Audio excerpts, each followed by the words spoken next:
This is my series on Hermione Granger, stitched off of my TikTok for YouTube. I hope you enjoy. So Hermione was born in September of 1979, and she was just past the cutoff for the year before, so that's how she ended up in the same year as Ron and Harry, despite being older. So after finding out that she's been accepted in this wizarding school, she's learned about the wizarding world, she does everything she can to study as much as possible. And it's also noted that she was able to learn and accomplish several very basic spells before even going to Hogwarts, which even for purebloods or half-bloods was incredibly hard and not common because they typically need instruction. She did it with no instruction. It's also said that she was almost put in Ravenclaw, but her bravery outweighed her brains, and that's a lot to say about her bravery.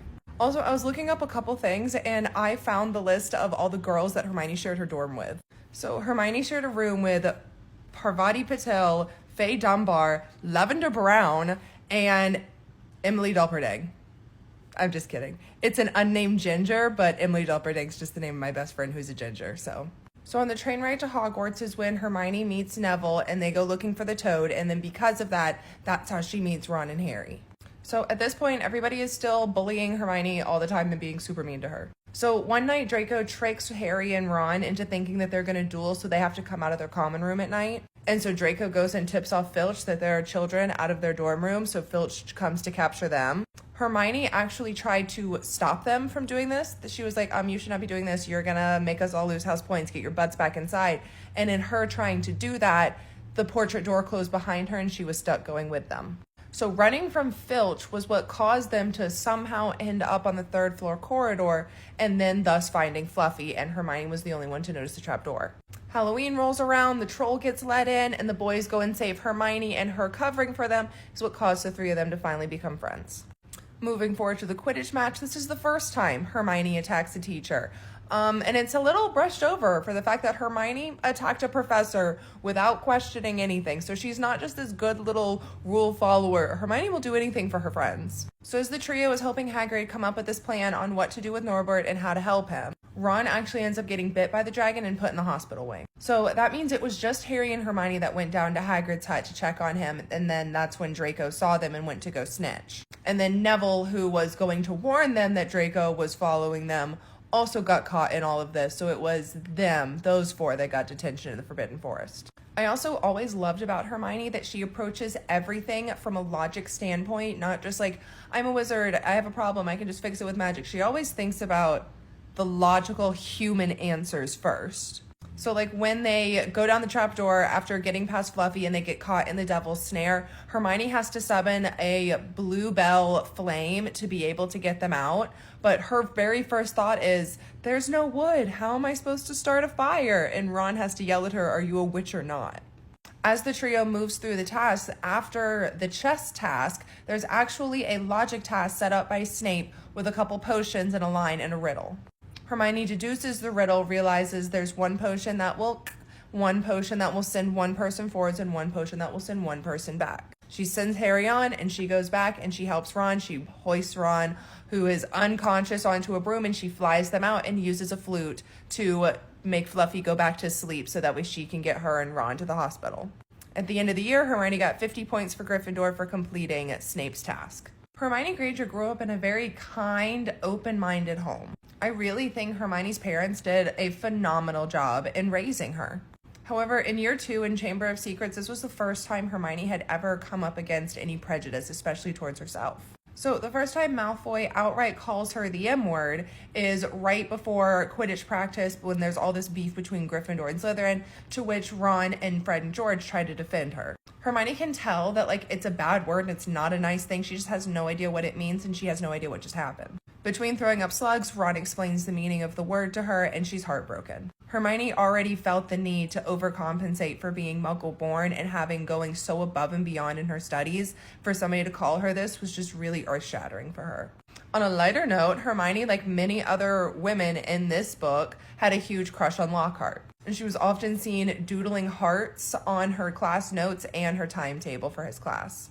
I hate that we never got any of this in the movies, but Nearly Headless Nick had a death day party that the trio went to try and talk him up to the Headless Hunt to try and get him included. It was leaving from this party that Harry then goes on this detour, and Hermione follows him because this was the first time Harry hears voices in the walls, and it's the basilisk. So I guess the movies just didn't want to introduce somebody else to us. But anyway, in the books, it's Professor Binns who teaches history of magic. Hermione interrupts his class and asks about the Chamber of Secrets, to which Professor then goes on and says the details about it, but also gives the name of Myrtle Warren being the girl that was killed the first time that the chamber was opened. So Hermione tricked Lockhart into giving her permission to check out this really advanced potion book from the restricted section, because he just didn't know what the book was, and he just said, yeah, sure, whatever. But this book was what Hermione used to learn Polyjuice potions, so that way they could go then spy on Draco.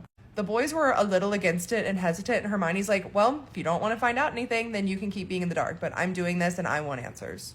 It was also Hermione herself who stole the ingredients from Snape, so girlfriend was not letting it slide. She was going to get to the bottom of this. So Hermione and Millicent Bulstrode actually were getting into it with each other during a dueling club meeting, and that's how Hermione got the hair that ended up being a cat hair. After accidentally turning into a cat, Hermione had to spend some time in the hospital wing, and she had the boys bring her homework, and they were like, we would not do this if we were you. Why are you doing this? Just rest. And she did not let any of her classes slip. Hermione was going crazy, just trying to figure out what was going on, what this creature was. She found out from the library that it was a basilisk. She had that note in her hand that helped Ron and Harry, but right before this, after learning that it was a basilisk, she found a mirror and started looking around corners like a smart little girl that she is. And right before, the very first person that she saw after finding out about this was Penelope Clearwater. And she immediately told Penelope, use this mirror, come with me, don't look around corners. And because of that, she saved both her and Penelope's life. Hermione is incredibly pleased and proud of her friends once she is, unpetrified and finds that they were able to come up with everything. But I think that she's secretly super happy that she was still able to help them in the end, because I think it probably drove her crazy sitting there being petrified and letting them figure this out on their own. Did you know that Hermione Granger didn't get Crookshanks until her 3rd year? Okay, fine, leave, go. Anyway, summer before her 3rd year, Hermione Granger spent most of her break in France with her parents and just traveling. Her parents dropped her off at Diagon Alley at the end of that summer, and they gave her some early birthday money, which she used to then go buy Crookshanks, who was actually part Kneazle. And then at the beginning of that year, instead of going to the Great Hall and watching the rest of the first years get sorted, Hermione went and had a meeting with McGonagall, who then gave her the time turner so Hermione could actually take a truly absurd number of classes that year. Hermione showing up out of nowhere will never not be funny to me, and how much she drives Ron crazy this year will never not be funny to me. So for Christmas this year, Harry gets an anonymous firebolt, and him and Ron are just over the moon about it, and Hermione's like, isn't there a killer on the loose that we should be concerned about? So Hermione goes and snitches to Mama McGonagall, and the boys are super pissed that they got the new broom taken. Hermione and Ron are also on and off bickering about Crookshanks and Scabbers going after each other. But after Ron couldn't find Scabbers, he just outright took all of this as license to just not speak to Hermione, and both of the boys started ignoring her. With this extra free time, now that the boys weren't talking to her, Hermione used it to help Hagrid prepare for this trial for Buckbeak. She seriously overwhelmed herself with taking too many classes, going back in time all the time, preparing for this trial, and helping her friend Hagrid while her 2 best friends just won't speak to her. Basically gets on to Harry and Ron and be like, there's no way you put a broom and a rat over your friendship with Hermione. Go. The boys apologize, and then Ron offers to take over the preparations for Buckbeak's trial, to which Hermione hugs him very excitedly, taking that weight off of her shoulders. And as she's hugging Ron, Ron just does not know what to do. He's like, okay, thanks, get off, bye. The trial finally rolls around, and Buckbeak is sentenced to death because Lucius goes around and scares everybody. And after finding out about the news, Hagrid's super upset, and then Draco starts making fun of him, to which Hermione is not taking it and slaps Draco silly without a second thought. After Snape taught the Defense Against the Dark Arts class and went on about werewolves, Hermione was the only person to connect that Lupin was a werewolf. However, she thought that he was the best Defense Against the Dark Arts professor that she's had, even though they've only had 3, and it's been Lockhart and Quirrell. But because of her liking of Lupin, and because she's not somebody that also wants to spread prejudice, she doesn't say anything and keeps it secret. So in the movies, we see Hermione freak out in divination class, but she actually drops the class in the book because she says it's an imprecise practice and she just wants no part in it. And McGonagall's like, yep, I agree with you. So yeah, you're good. On Buckbeak's execution day, the trio is down in Hagrid's hut trying to comfort him, and Hermione's actually the one that spots Scabbers scampering around Hagrid's hut and gives him back to Ron. We then go through the whole process of everybody gets dragged under the Whomping Willow, everybody's surprised to see Sirius, everybody's surprised to see Lupin, nobody knows what's going on, oh my god, this rat's a person, what's happening? So in all of this crazy, and Snape comes in to be like, gotcha, you're going to Azkaban. Harry's not the one that attacked Snape. This is now the second time Hermione attacks the exact same professor. So Hermione stuns Snape, and Snape gets knocked out. So while everybody's on their way out, and the moon sees Lupin, and Lupin sees the moon, and they have beef on sight, Peter actually attacks Ron, and that's how Peter escapes. Future Hermione then does the howling noise to save present Harry and Hermione from Lupin looking at them. Ron, who is incapacitated, stays. Harry and Hermione both follow Sirius down to the lake to help him. Dementors quickly descend upon all three of them, and Sirius immediately passes out, and Harry does his best to try and teach Hermione how to cast a Patronus charm. In like seconds, he's like, okay, you do this, just do it, just do it, just do it, and she can't do it. So Hermione tries to cast a Patronus, she cannot, she passes out. Current Harry is able to produce a little bit of a Patronus, but not a full corporeal Patronus, and he's starting to go down when future Harry then makes a full corporeal Patronus and saves them all. It was actually Snape that made it down to the lake and rescued all three of them, bringing them back to the castle. Dumbledore then comes in and sends Harry and Hermione on their mission in the past. The whole time they are following their footsteps, Hermione is having to keep Harry in check because Harry just wants to keep going after stuff, and she's like, no, nobody can see you. No, you can't do that. No, you can't go there. Stop. So then they go through, successfully protect their past selves. They then make their way back up to the castle and rescue Sirius and send them off on Buckbeak. At the end of the year, Hermione gives the time turner back to McGonagall and says, I'm going to take a regular number of classes. This has caused way too much trouble, but thank you. So Hermione Granger was the only person to believe Harry without a second question that he did not put his name in that goblet of fire. But backing up just a smidge, Hermione spent a lot of the summer before her 4th year at the Burrow with the Weasleys, staying in Ginny's room, and they built a really wonderful friendship this summer. This is also when Hermione gives Ginny advice to kind of calm down around Harry and to start dating other guys. Hermione also enjoyed the Wizarding World Cup with the rest of the Weasleys and Harry that year. However, once the Death Eaters were attacking at the end of the game and the trio were on the run, Draco throws another threat at her saying, you need to hide, like telling the boys that they need to hide her because they're looking for Muggleborns. So after the Dark Mark is cast into the sky and the Oars and Barty Crouch come to the scene and they once finally realize that it's not the trio that cast it, Barty Crouch then gives a piece of clothing to his house elf Winky, who is devastated that then Crouch says that he has no use for a house elf that forgets her place, or who she answers to, something along those lines. Hermione was also really bothered seeing Winky in the minister's box, being that she is terrified of heights. So these two events really are what drove Hermione to start Spew, the Society for Promotion of Elfish Welfare. So Hermione gets back to Hogwarts this year and immediately tries starting up this club Spew, to which almost nobody is in support of. Even Ron tells her not to do it. Hagrid refuses to join. Fred and George tell her no. They try to explain to her that because of the history, house elves will see this as insulting. However, she still managed to force Ron to be treasurer of Spew and Harry to be secretary, and they only did it to make her shut up. Fred did help her by telling her how to get into the kitchen, to which Hermione made the boys go with her. They went into the kitchen, they caught up with Dobby, they found Winky had been employed by Hogwarts, and from there it just went. Hermione tries to comfort Winky, but everything she says really just makes it worse. So after Harry has become one of the champions of the Triwizard Tournament, and Hermione's the only one to believe him, she's the only one to help him practice spells before the first task. And then for a little while, she has to play mediator between Harry and Ron, who refuse to speak to each other. But around the same time, Hermione unknowingly gained the attention of the gorgeous Victor Crumb. As we know, he then followed her around because he's fascinated by her, and then all of the little girls following Crumb then followed the two of them around, and Hermione hated it.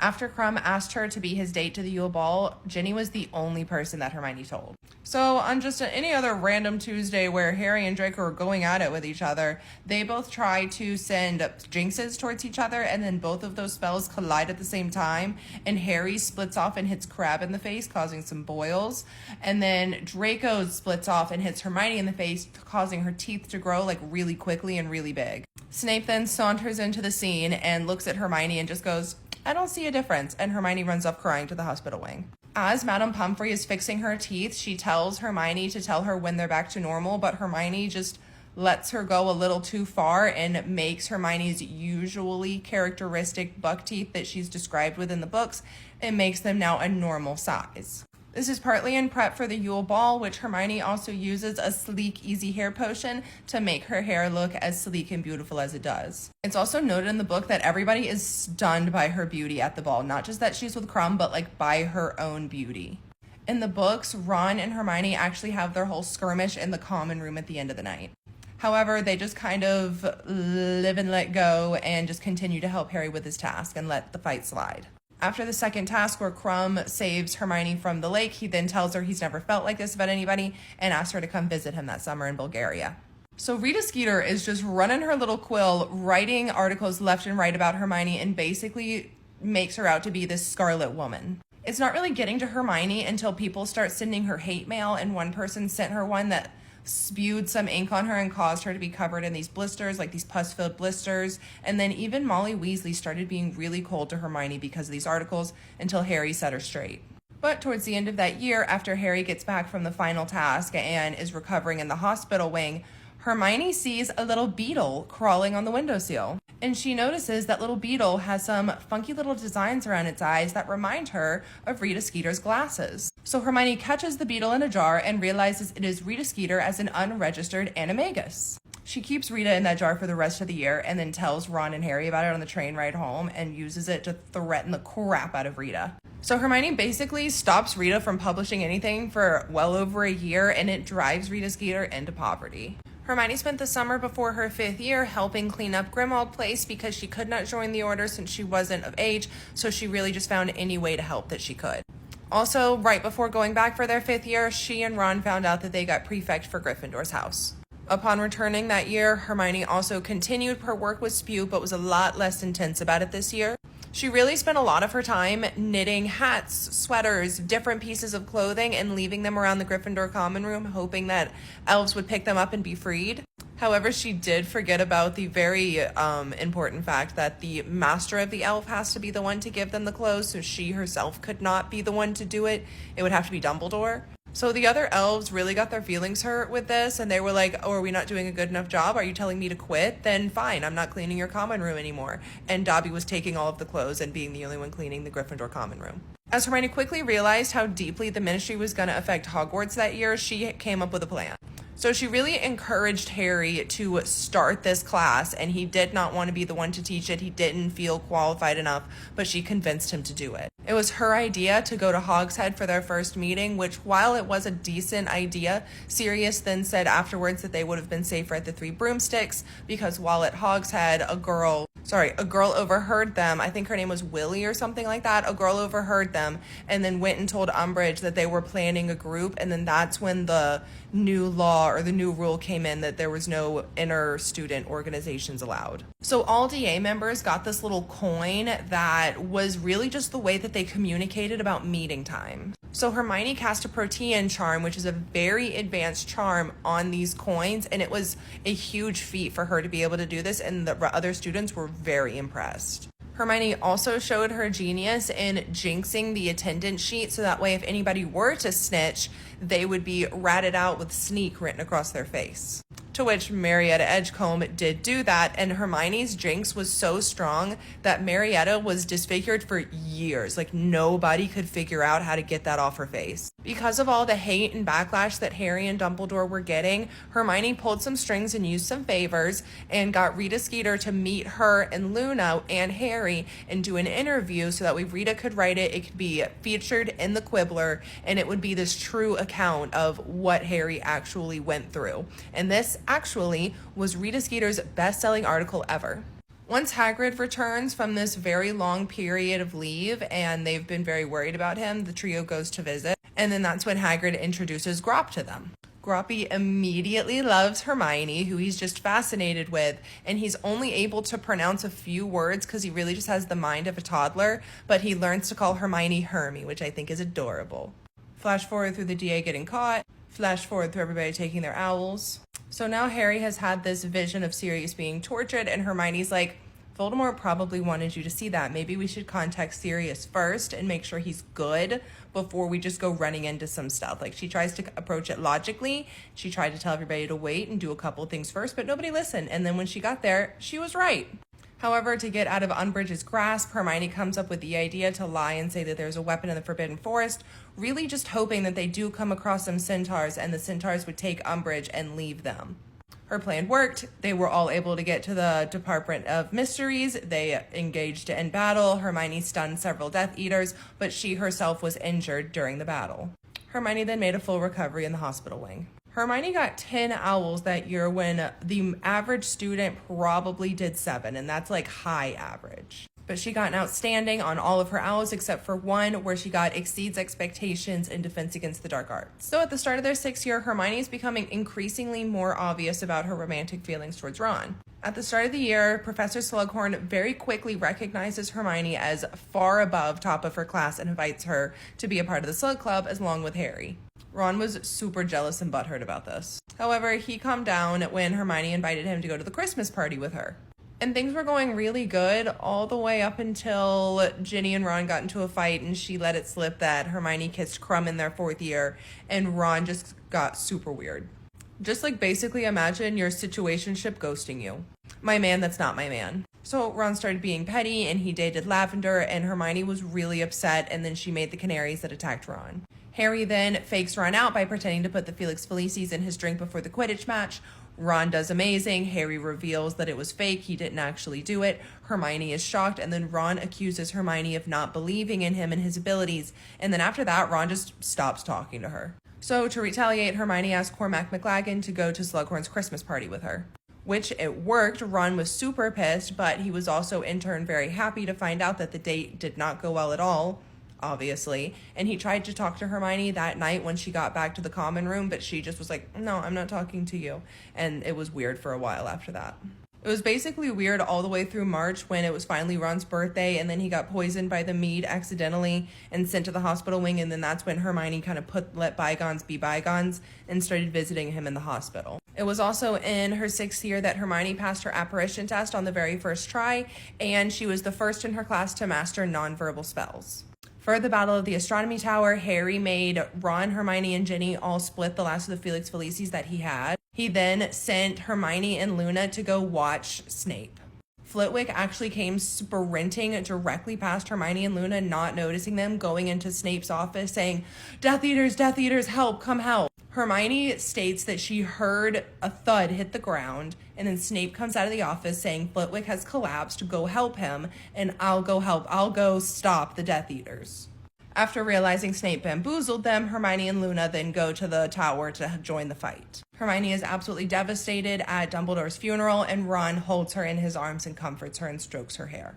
Start Deathly Hallows with the truly heartbreaking scene of Hermione modifying her parents' memories so that way they do not remember they have a daughter and they believe that their life's mission was to move to Australia. Spoiler alert though, after the war, Hermione goes to Australia and finds her parents and restores their memory, don't worry. Also, before she left Hogwarts the previous year, Hermione took every single book on Horcruxes, and before she left her parents' house, she withdrew her entire life savings from the Muggle Bank. In the Battle of Seven Potters, she flew on a Thestriel with Kingsley. And as we saw in the movie, Dumbledore left Hermione the Beetle of the Bard's book in his will. It's not just funny that Crumb was at Bill and Fleur's wedding. He gave some very crucial information that was the reason Hermione was able to make the connections about the Deathly Hallows later on. Crumb and Hermione had a very short conversation at the wedding that was interrupted by Ron asking Hermione to dance. While they were talking though, Crumb said he recognized in Ophelius Lovegood's necklace that the Deathly Hallows emblem. Crumb had basically mentioned that it was the sign of Grindelwald and Dark Wizard. Hermione didn't understand it at the time, but after seeing that Dumbledore had inscribed the Deathly Hallows symbol into the book Beetle and the Bards, she then put the two and two together. So nobody knew, but the Death Eaters had put a voodoo jinx on Voldemort's name, so that when anybody said it, they were, assumed as somebody that would be defiant of Voldemort, as they are saying his name, and Death Eaters didn't say his name. But Hermione said Voldemort in the coffee shop, and that is then what triggered those two Death Eaters finding them. When infiltrating the Ministry, Hermione used Polyjuice potion to turn into Mathilda Hopkirk. So after Harry attacks Umbridge and basically gives them all away, and Hermione snatches the locket from her, in the book she actually replaces the locket with a copy using a Geminio spell, if I'm saying that correctly, I'm sorry. So now that the trio was in possession of the locket and they were traveling around with it, it caused a lot of fights. And what caused Ron to leave was actually a full-on physical altercation between Harry and Ron that Hermione had to stop by putting up shield charms between them. Ron then said he was leaving, and by the time Hermione got the shield charms down, he was gone, and all she could do was just scream and scream and scream for him to come back. Hermione cried for weeks and hardly ever spoke to Harry for a while after this. Harry convinces Hermione that they should go to Godric's Hollow, and they run into what they think is Bathilda, but is not. It's Nagini, and once again, thank goodness for Hermione, you would not have gotten out of there without her. Hermione saves Harry's ass, and they get out of Godric's Hollow. In the process, though, Hermione does break Harry's wand on accident. Ron then returns with a broken Horcrux and the Sword of Gryffindor, and Hermione starts punching him and punching him and punching him until then Harry has to put up shield charms in between them. It's at this point that Hermione makes the connection about Mr. Lovegood, and they go to visit him. After Harry keeps asking about Luna, he then lets in that they took her, that he just wants to save her, and that he did call the Death Eaters. Hermione then does something truly amazing by making sure Harry is seen by Death Eaters, saving Luna and Mr. Lovegood's life, but while also making sure nobody saw Ron, because Ron's cover was that he was just very critically ill and at home with his family, so that way Death Eaters didn't think that it was him walking around. After Harry triggers the name jinx, and then the Snatchers then all take them to Malfoy Manor. After seeing that they have the Sword of Gryffindor, Bellatrix then takes Hermione to torture her with Cruciatus and to carve the M word into her arm with a dagger. We'll be skipping over some things here because I don't feel like crying in a video today. So now everybody is now safely at Shell Cottage, and the trio is concocting a plan to break into Gringotts, and Hermione has to impersonate Bellatrix. Hermione describes holding Bellatrix's wand as very uncomfortable and just unnerving. Once again, nobody would have survived if it wasn't for Hermione, and they all ride the dragon to freedom. The trio has now made their way to Hogwarts to try and find the last few Horcruxes. Ron then takes Hermione down to the Chamber of Secrets, where they're able to get another Basilisk Fang, and Hermione is the one to destroy the Hufflepuff Cup. Once they reconvene with Harry, Ron then makes a comment where he's like, wait, what about the house elves? We have to go save the house elves. Like, we have to go get them from the kitchen. And then this is when Ron and Hermione have their very first kiss. And it is described as Ron kisses her so passionately that he lifts Hermione off the ground. They then went to the Room of Requirement together to try and find the diadem. And they were met by Draco, Crabbe, and Goyle. Goyle then shoots the killing curse at Hermione, which she dodges and then stuns Goyle. Then Crabbe sets the whole place on fire. He is killed by his own creation. Harry saves Draco, and then Ron and Hermione save a stunned Goyle. Making their way through the castle, Hermione stuns several Death Eaters. Hermione then attempts to save Lavender Brown's life by blasting Fenrir Greyback off of her, but she later died of injuries. Also, side note, I love the headcanon that Hermione frequently visits Lavender's grave because she feels bad about wishing she would drop dead in their 5th year. A little detail switch from the book to the movie is they did not go to the boathouse to watch Voldy and Snape. It actually all happened in the Shrieking Shack. In the pause of the battle, Hermione then goes to comfort Ginny over Fred's death. And then when Voldy came back with what everybody thought was Harry's dead body, Hermione also screamed in denial and protest. Also, in case we're not doing our wand math, Hermione fought the entire Battle of Hogwarts with Bellatrix's wand. And it was Hermione, Ginny, and Luna who were together dueling against Bellatrix, and Hermione was having a hard time because she was using Bellatrix's own wand against her. And after Bellatrix nearly misses Ginny, Molly steps in and ends it all. Once Voldemort finally falls, Hermione and Ron are the first ones to reach Harry and hug him in success. Made me cry. Hermione finished her last school year, went on to do some truly wonderful things, and got some very high positions working at the Ministry. She continued her work with Spew, which was rapidly gaining some traction. Kingsley has now been appointed minister, and Hermione works very close alongside him to eradicate any blood purity biased laws that are still remaining. She then does eventually marry Ron and has 2 children, Rose and Hugo. Thanks for watching, guys. Give me a kiss.